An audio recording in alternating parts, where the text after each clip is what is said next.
Hello and welcome to City Update. I'm Deborah Cedillo-Dugan. We've got some very important consumer news for you today that may just impact you. Thousands of residents face challenges every single day with a landlord or tenant, and you actually may be one of those people. Good news though, you have legal rights too. The city's Neighborhood Services Department is home to the only city-run certified landlord-tenant counseling program right here in Arizona. Joining us today is Sharon Sauls. She is a landlord-tenant counselor. Boy, that's a mouthful. Welcome. It's nice seeing you. Thank you. So tell me a little bit about yourself and your background. How did you land up in Neighborhood Services Department? Well, my training I graduated from the University of Wisconsin-La Crosse. I'm a cheesehead. I love to tell everyone that, but my practice has been in housing. From housing, I transitioned right into landlord and tenant law.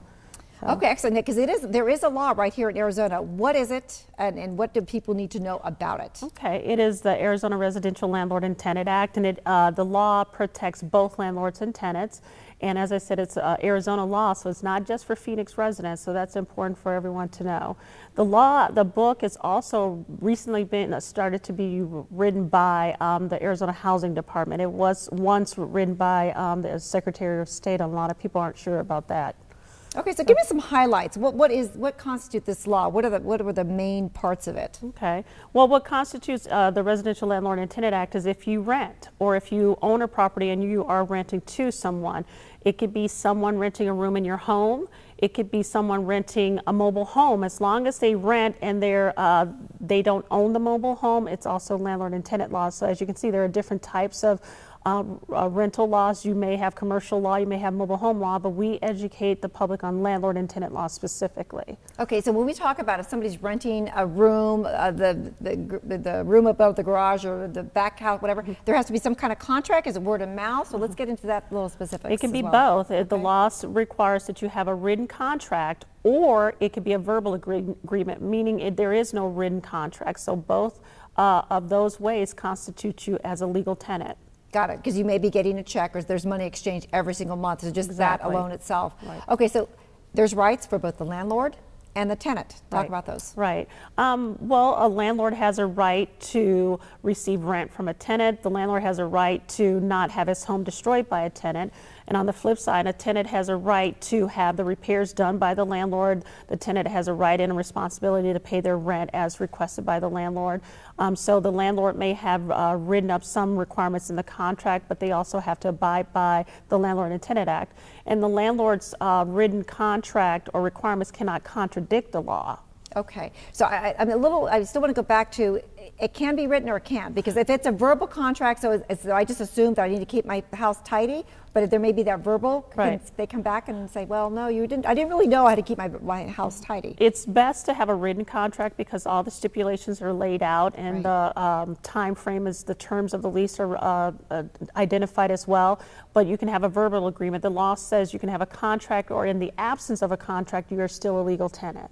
Now, you're not a lawyer, but No. you have a lot of background in the legal practice and business law and what's going on, especially with housing. So how do you prepare yourself for when you get these calls? I mean, you must have all kinds of calls. I mean, you probably have seen it all. Yes, so we have lots of calls. We have lots of people coming into the office.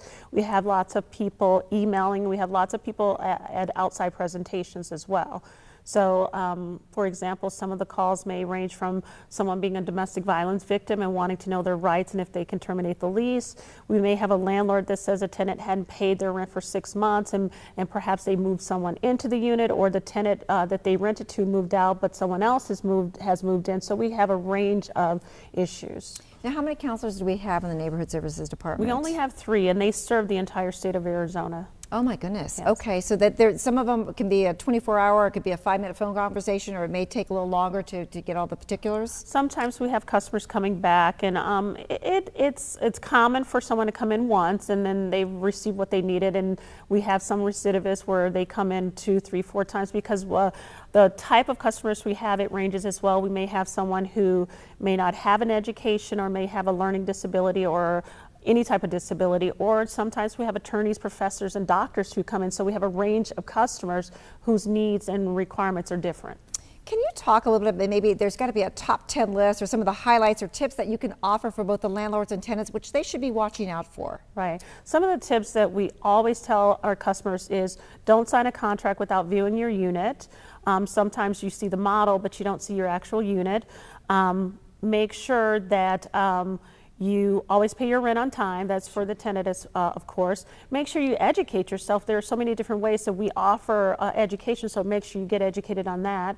Landlords, you can do background checks on your tenants before renting to them. You may be okay with renting to someone who may have a criminal background, but you can decide what level of criminal activity you're okay with. There are so many options that you have, and a lot of things we have on a top 10 list, but those are a few that we really want to hit home. I want to focus a little bit on the education, because I know there's a lot of phone work and the emailing back and forth, but a big component of what you do is also public outreach and education to the community, which is very, very key. Can you talk a little bit about that? Absolutely. We have landlord and tenant workshops quarterly. We have them in January, generally March, and April, July, and then the next one will be somewhere around October. So we try to make sure you have that opportunity, and we spread them out in the community. We have 8 districts in Phoenix, and we make sure we hit every district to make sure everyone is accommodated. But not only do we do that, we will go to you. If you have a church, you have a social group, you have an apartment complex where you want that education, we will come to you. Oh, that's excellent. That's so key and so important. Can you share just an outlandish story or just an example you think, oh my God, I didn't think this case would ever get done or taken care of, but you solved it through your work? One of the things that you would hope that you wouldn't hear about today is discrimination. We have a lot of customers who say maybe their landlord is not from the United States, so they don't necessarily abide by the rules of the United States or Arizona. You have landlords who are discriminating because someone is disabled, or they still don't understand that that customer can have a particular parking space in the complex. So some of those things you would think we're aware of them, but we're still not.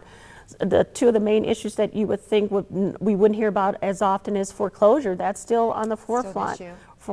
I'm sorry. And another issue is bed bugs. There's an epidemic, and so that one's really difficult to deal with because you don't really know where they came from, because bed bugs, they're a transient type of creature. So there's so many issues out there. Yeah. Well, you do such great work in the community, and very, very important. And it's great to know that both the landlord and the tenants, in fact, have rights. So thank you so much for joining us. Did we miss anything, or I think we got pretty much everything we need? If we miss anything, you know where to find us. Oh, absolutely. It was great seeing you, Sharon, as always. So we really appreciate you spending some time with us today. Not a problem. Well, thanks again. And if you actually have questions or you need help, you can contact the Landlord Tenant Counselors at 602-534-4444. Just push extension 3, or you can always email your questions to landlord.tenant.nsd@phoenix.gov. For a City Update, I'm Deborah Cedillo Dugan.